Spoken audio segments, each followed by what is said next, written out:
এবার voter verification বা SIR এর ফর্ম ফিল আপে নিয়ম বদল করা হলো। হ্যাঁ, রাজ্য জুড়ে ইতিমধ্যেই কিন্তু এই এসআইআর এর ফর্ম ফিল আপ নিয়ে তোড়জোড় শুরু হয়েছে। বিভিন্ন মানুষ ফর্ম ফিল আপের সময় নানান ভুল করছেন। আমরা এই নিয়ে প্রতিনিয়ত ভিডিও বানাচ্ছি, কিভাবে সঠিক পদ্ধতিতে ফর্ম ফিল আপ করতে হবে, সম্পর্কের জায়গায় কী লিখতে হবে, কালি কী ব্যবহার করা প্রয়োজন, এই নিয়ে একাধিক ভিডিও আমরা বানিয়েছি। আমাদের চ্যানেলে ভিজিট করে আপনারা এই সমস্ত তথ্যমূলক ভিডিওগুলো দেখতে পারেন। তবে এই মুহূর্তে একটা নতুন আপডেট উঠে এসেছে। প্রায় 6 থেকে 7 দিন পর নির্বাচন কমিশনের তরফ থেকে আবারও বেশ কিছু বদল করা হচ্ছে, নিয়মে কিন্তু আপডেট করা হয়েছে। তো চলুন এবার নতুন কী আপডেট উঠে এসেছে সেটা আপনাদেরকে দেখিয়ে দিই। অন স্ক্রিনে আপনাদের সামনে আমরা স্ক্রিন শেয়ার করছি, একটু লক্ষ্য করুন। তো হ্যাঁ, পরিবর্তন হয়েছে মানে এই নয়, বা নিয়ম বদলে গেছে মানে এই নয় যে আপনার ফর্মটা চেঞ্জ হয়ে যাবে। ফর্মটা যেমন আছে তেমনই কিন্তু থাকবে। দু একটা নতুন আপডেট এসেছে, সেটাই কিন্তু আপনাদেরকে জানাবো। তো জেনে রাখুন, কাজে লাগবে। কি বলা হয়েছে? আচ্ছা, কোথায় প্রকাশিত হয়েছে দেখে নিন। জি নিউজ ইন্ডিয়া, দেখতে পাচ্ছেন gnews.india.com, যেটাকে আমরা জি 24 ঘন্টা বলে জানি। এখানে কিন্তু প্রকাশিত হয়েছে, সেই অনুযায়ী আপনাদেরকে আপডেটটা দিচ্ছি। দেখুন, বলা হয়েছে এসআইআর ইন বেঙ্গল, 6 দিন পর ইনুমারেশন ফর্মে বিরাট বদল, কমিশন জানালো। কবে প্রকাশিত হয়েছে দেখে নিন, এখানে ডেট টাইম কিন্তু দেওয়া রয়েছে।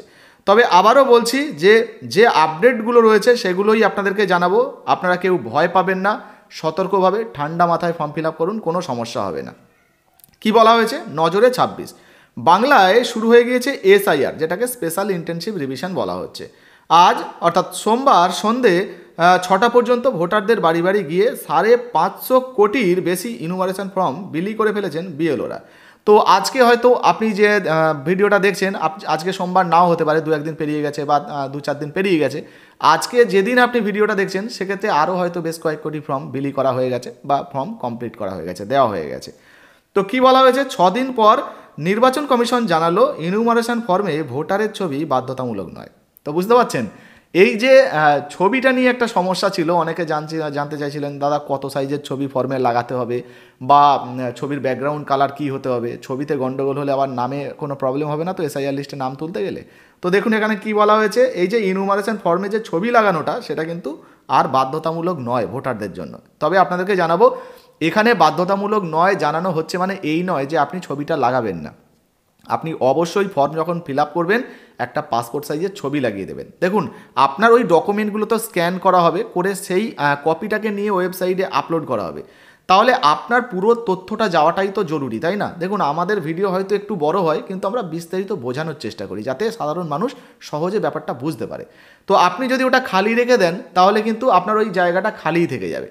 আপনি একটা ছবি লাগিয়ে অবশ্যই কিন্তু সেটাকে বিএলও স্যারের কাছে দেবেন, যাতে করে বিএলও স্যাররা যখন ওটাকে আপডেট করবেন আপনার ছবি সহ পুরো ডেটা সহ যাবে, যাতে কোনো রকম কোনো সমস্যা আপনার ভবিষ্যতে না হয়। বোঝা গেল? এরপরে আর কি বলা হয়েছে দেখুন, বলা হয়েছে রাজ্য জুড়ে অফলাইনে চলছিল ইনুমারেশন ফর্ম ফিল আপ, এখন অনলাইনেও ইনুমারেশন ফর্ম পূরণ করার পোর্টাল ও বিশেষ অ্যাপ চালু করেছে নির্বাচন কমিশন। voters.eci.gov.in এই ওয়েবসাইটে গিয়েও ফর্ম ফিল আপ করতে পারবেন ভোটাররা। অনলাইনে কিভাবে ফর্ম ফিল আপ করতে হবে এই নিয়ে কিন্তু একদম পুরো কমপ্লিট ভিডিও আমাদের চ্যানেলে আমরা দিয়ে রেখেছি। আপনারা যারা এখনও পর্যন্ত অনলাইন ভিডিওটা দেখেননি, অর্থাৎ অনলাইনে আবেদনের ভিডিও দেখেননি, তাড়াতাড়ি চ্যানেলে ভিজিট করুন, দেখে নিতে পারবেন। আর আমরা এই ভিডিওর ডেসক্রিপশন বক্সেও লিঙ্ক দিয়ে রাখবো, ওখানে ক্লিক করলে সরাসরি আপনারা ওই ভিডিওটা দেখতে পারবেন। দেখুন, বলা হয়েছে তবে অফলাইন হোক বা অনলাইন ইনুমারেশন ফর্ম ভোটারের ছবি বসানো ছিল বাধ্যতামূলক। এর আগে কমিশনের তরফ থেকে ফর্মে standard passport size colour photo লাগানোর কথা বলা হয়েছিল, কিন্তু সেই নিয়ম এবার বদলে গেল। তো বুঝতে পারছেন, এবার কিন্তু সেই নিয়মটাকে পরিবর্তন করা হয়েছে। এখন এটা আর বাধ্যতামূলক নয়। তবে আবারও বলছি, বাধ্যতামূলক নয় মানে এই নয় যে আপনি ছবি লাগাবেন না, অবশ্যই কিন্তু ছবিটা লাগাবেন, ঠিক আছে? ছবি লাগিয়ে তবে কিন্তু আপনি ফর্মটা জমা করবেন। এবার আরও একটা আপডেট আপনাদেরকে দেখাচ্ছি, স্ক্রিনে দেখতে থাকুন, যেটা আজ তাক বাংলায় প্রকাশিত হয়েছে। এখানে কি বলা হয়েছে দেখুন, এসআইআর ফর্ম কোন কালিতে ফিল আপ করবেন, কোন ভাষায়, কেমন ছবি বসাবেন, সব জানালো কমিশন। তো বুঝতে পারছেন, অনেকের আবার এই প্রশ্নটাও ছিল, এই যে এসআইআর এর ফর্ম এটা আমরা যে ফিল আপ করবো কোন কালিতে ফিল আপ করবো, ইংরেজি নাকি বাংলা নাকি পাইল করে ফিল আপ করবো, অর্থাৎ মিক্সড করে করব। তো সেই নিয়ে একটু বলুন। আমরা এই নিয়ে আগেও ভিডিও বানিয়েছি, সেখানে আপনাদের এই সমস্ত প্রশ্নের উত্তর দিয়ে দিয়েছি। তারপরেও যে নতুন আপডেটটা এসছে সেটা শুধুমাত্র দেওয়ার চেষ্টা করছি। কি বলা হয়েছে দেখুন, বলা হয়েছে এসআইআর প্রক্রিয়া নিয়ে এখনও সাধারণ মানুষের মধ্যে বেশ কিছু বিভ্রান্তি রয়েছে। কে ফর্ম ফিল আপ করবেন, কোন ভাষায় তা ফিল আপ করতে হবে, এমনকি কোন কালি দিয়ে ফর্মে লিখতে হবে, তা নিয়েও ইনুমারেশন পর্বের মাঝেই বিস্তর প্রশ্ন উঠেছে। ভোটারদের মনের সংশয় কাটাতে তাই জবাব নিয়ে হাজির নির্বাচন কমিশন। কে ফর্ম ফিল আপ করবেন? দেখুন বলা হয়েছে গত 4ই নভেম্বর থেকে বাড়ি বাড়ি বুথ লেভেল অফিসাররা বিএলওরা ইনুমারেশন ফর্ম বিলি শুরু করেছেন, কিন্তু প্রশ্ন উঠছে সেই ফর্ম কে ফিল আপ করবে? এই প্রসঙ্গে পশ্চিমবঙ্গের অতিরিক্ত মুখ্য নির্বাচনী আধিকারিক অরিন্দম নিয়োগী স্যার বলেন, সাধারণত যার ফর্ম সেই নির্দিষ্ট ব্যক্তি ফর্ম ফিল আপ করার কথা। তবে যদি কোনো ব্যক্তি লিখতে অপারগ হন তবে বিএলও তাকে ফর্ম ফিল আপ করতে সহায়তা করবেন, তবে স্বাক্ষর করতে হবে নির্দিষ্ট ব্যক্তি কিংবা তার আত্মীয়কেই। অর্থাৎ আপনার বাড়িতে ধরুন ফর্মটা আসছে, তো আপনাকেই কিন্তু ফর্মটা ফিল আপ করতে হবে, ঠিক আছে? ফর্মটা আপনাকেই ফিল আপ করতে হবে।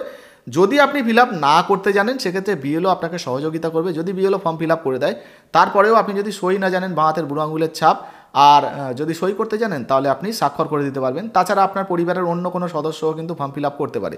এই নিয়ে আমরা আগে ভিডিও বানিয়েছিলাম, আশা করি আপনারা দেখেছেন। আচ্ছা, এবারে দেখুন কি বলা হয়েছে, কেউ হোমে থাকলে, দেখুন কি বলা হয়েছে, কেউ হোমে থাকলে কে ফর্ম ফিল আপ করবে?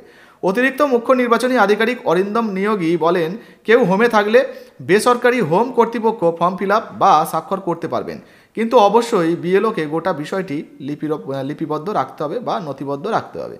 এখন সবথেকে বড় যে প্রশ্ন, কোন ভাষায় ফর্মটা ফিল আপ করতে হবে? অনেকেরই কিন্তু প্রশ্ন ছিল। তো কি বলা হয়েছে, ফর্ম ফিল আপ করার জন্য নির্দিষ্ট ভাষার ক্ষেত্রে আলাদা করে কোনো নির্দেশিকা নেই। অতিরিক্ত মুখ্য নির্বাচনী আধিকারিক অরিন্দম নিয়োগী বলেন, পশ্চিমবঙ্গের জনপ্রতিনিধিত্ব আইনে 3টি ভাষার কথা বলা আছে। কিছু বিধানসভায় বাংলা, কয়েকটিতে হিন্দি এবং কিছু জায়গায় ইংরেজিতে রয়েছে। সংশ্লিষ্ট ভাষাতেই ফর্ম ফিল আপ করা যাবে। তো অনেকে প্রশ্ন করছিলেন, দাদা ফর্মটা আমরা পুরোটা ইংরেজিতে করেছি, সমস্যা হবে? তো আগেও বলেছিলাম না, কোনো সমস্যা হবে না। দেখুন এখানেও কিন্তু সেই কথা বলা হচ্ছে, আপনি পুরো বাংলাতে করুন, কোনো সমস্যা নেই, পুরো ইংরেজিতে করুন, কোনো সমস্যা নেই, বা হিন্দিতে করুন, কোনো সমস্যা নেই।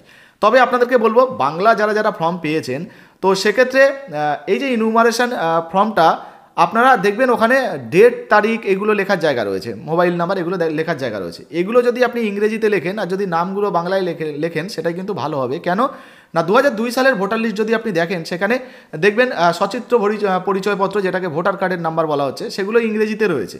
আর যদি আপনি আপনার নাম দেখেন, বাবার নাম, ঠাকুরদার নাম বা যার নাম রয়েছে দেখেন, সেখানে দেখবেন যে সম্পর্কের জায়গা সেখানে বাংলায় রয়েছে। সেই জন্যই বলছি আর কি। যাই হোক, এবার কি বলা হয়েছে, তার সত্ত্বেও কেউ যদি পুরোপুরি বাংলা, হিন্দি বা ইংরেজিতে করেন তা নিয়ে কোনো অসুবিধা নেই। যেমনটা বলছিলাম, আপনি বাংলা, ইংরেজি বা হিন্দিতে যদি ফিল আপ করেন কোনো সমস্যা কিন্তু হবে না।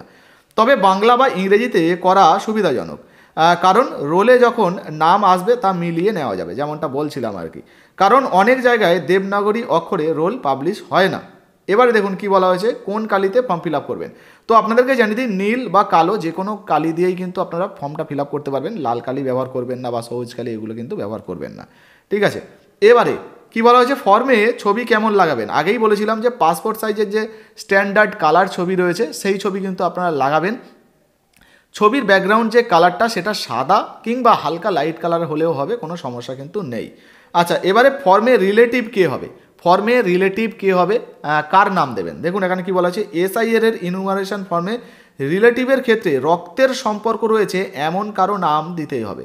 অরিন্দম নিয়োগী বলেন, বাবা, মা, পিতামহ বা মাতামহের নাম দিতে হবে। অর্থাৎ বাবা অথবা আপনার মা কিংবা আপনার ঠাকুরদা কিংবা ঠাকুমা, এই আপনার যে রক্তের সম্পর্কে যাদের নাম রয়েছে তাদের নাম দিয়ে কিন্তু আপনার লিস্টিং করতে হবে বা এসআইআর ফর্মটা ফিল আপ করতে হবে। তবে লিঙ্কেজটা ভালো হবে। দেখুন বলা হয়েছে তবেই জন্মের পরিচয়পত্রের সঙ্গে তার সঠিক লিঙ্কেজ হবে। সেই জন্য বিবাহিত যে সমস্ত মহিলারা রয়েছেন তারা কিন্তু অবশ্যই আপনার বাবার নামটা প্রথমে দেবেন, তারপরে মায়ের নাম দেবেন, তারপরে নিচে স্বামীর নাম লেখার যে জায়গা রয়েছে সেখানে স্বামীর নাম দেবেন। বুঝতে পেরেছেন?